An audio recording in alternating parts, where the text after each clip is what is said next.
So I'm back. I finished the whole leaf applying the Kleenex and the gesso. And the best thing is wait for the front part to dry first before you do the back, because this can stick onto the surface that you're working on unless maybe put a wax paper or something like that. So I actually dried this using a heat gun just because I cannot wait overnight for the purpose of showing this to you in a video. But you can hang it up if you make several like this and wait for it to dry before you put the paint on. But I want to try something different for this leaf.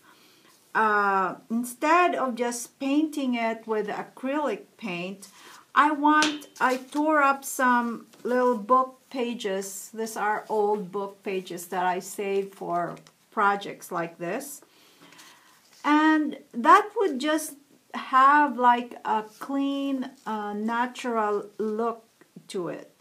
Instead of just glittery colors like this, for example, which is fine if that's the look that you're looking for. But I want to use this leaf, for example, as a backdrop when I take pictures of my jewelry pieces to put on my Etsy shop.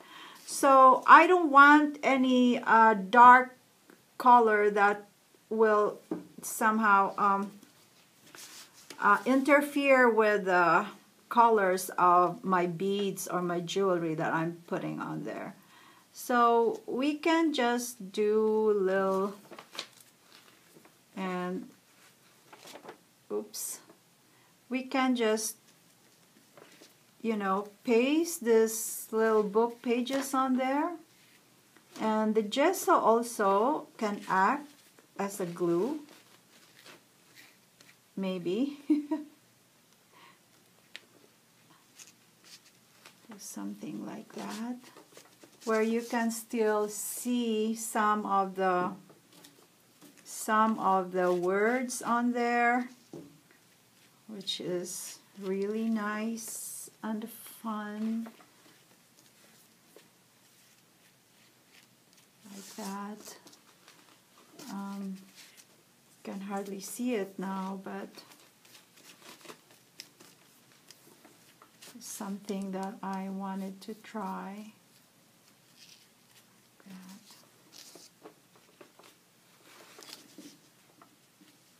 Maybe add more this side. I've had this gesso for like years now and just never get a chance to use it. Okay.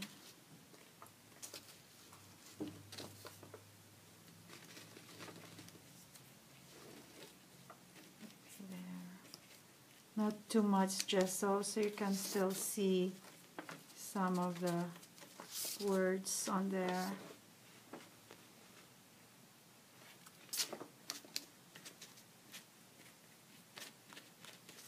So there you are. And gives this leaf little character to it. Now, I want to show you, let's say you want the blingy color. We can do this other side.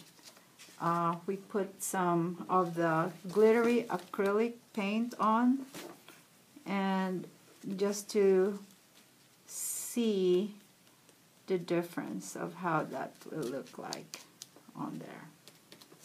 Okay. So I need to dry this first before we can put the acrylic paint on the other side. So I wanted the words from the torn pages, book pages, to show on here. So instead of after the gesso, after I laid down the first pages that you saw earlier, I want to put on top of it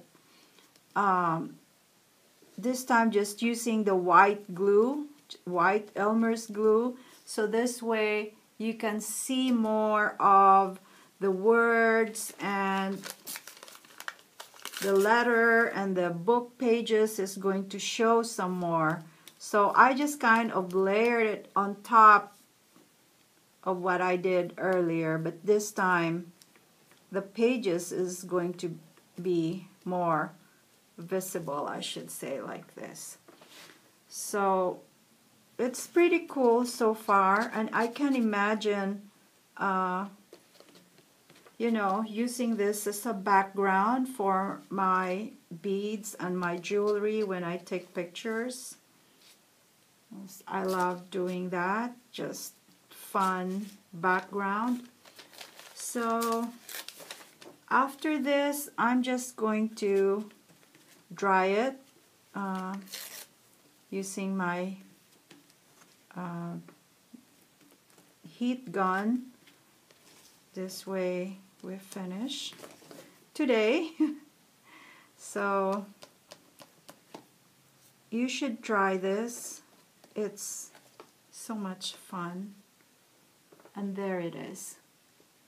There's the leaf. I'm gonna dry it, and then I will come back and we will paint the other side, the acrylic colors. So these are the two leaves that I did, and this is the front where I just put the book pages, and this is the back. You can leave it plain white, or we can paint it with some glitter fun. And then this is the little leaf. It's not that little. This is probably about 2-3 inches, and I want to paint this with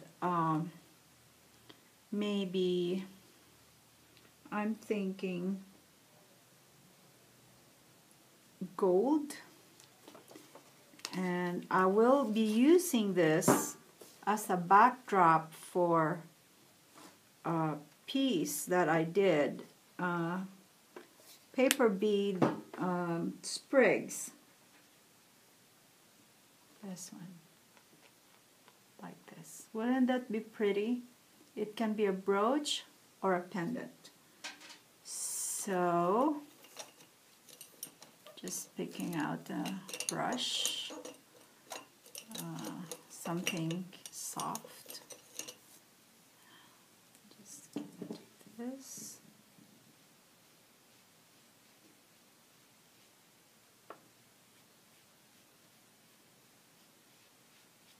And it's fun to know that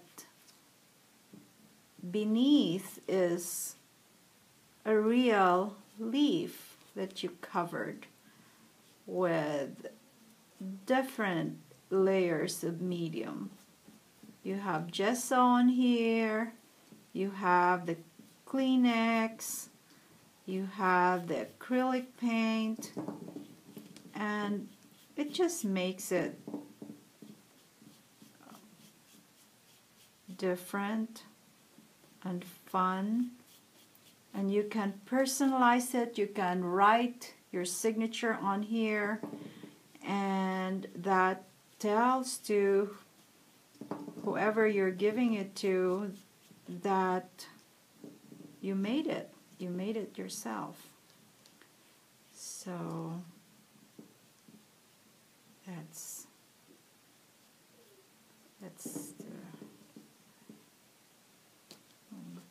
too much glitter, but it's gonna be nice. Okay, so this is the smaller leaf, and let's dry that, put it aside. And this is the back of the leaf, and I want to try and just paint that silver. So I'm just gonna go ahead and squeeze this on here. And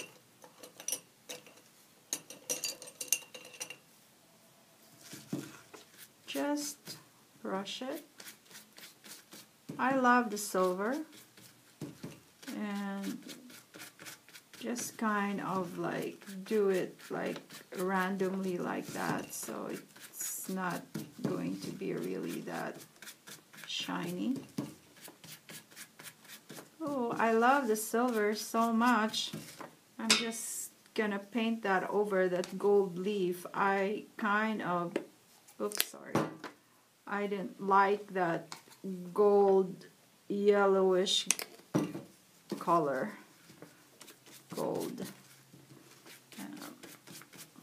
And this is the first time I used the silver, and I'm liking it. It's very pretty. See?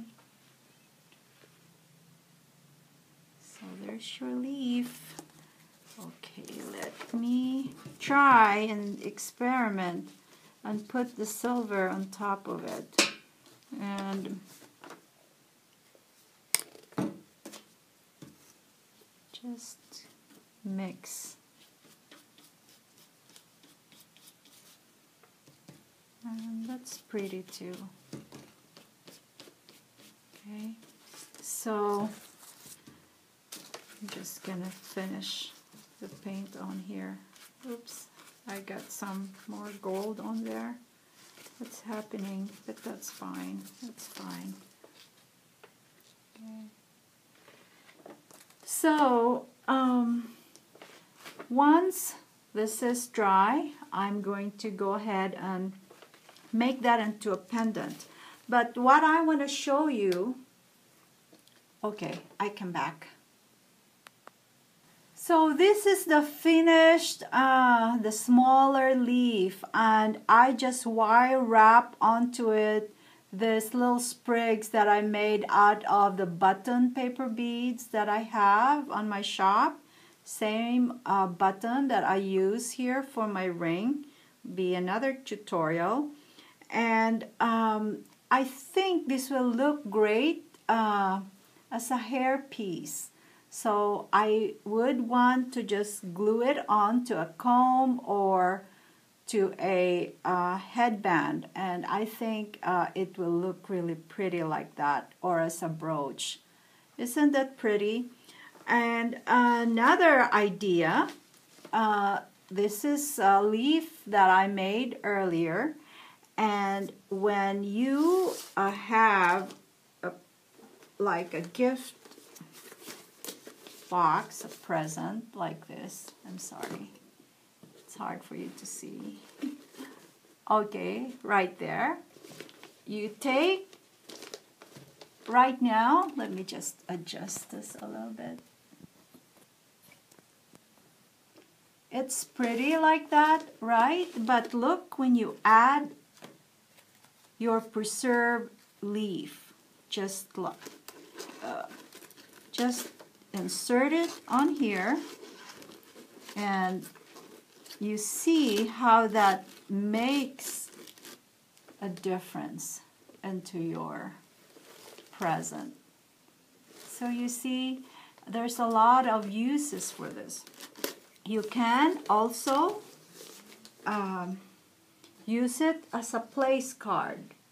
So you can personalize it, write their name on there. Say you have some friends over for Thanksgiving, or this is a big leaf, and you can personalize it by just writing their names on there. So there you have it. I hope you learned something fun and new today. Till next time, thanks for watching.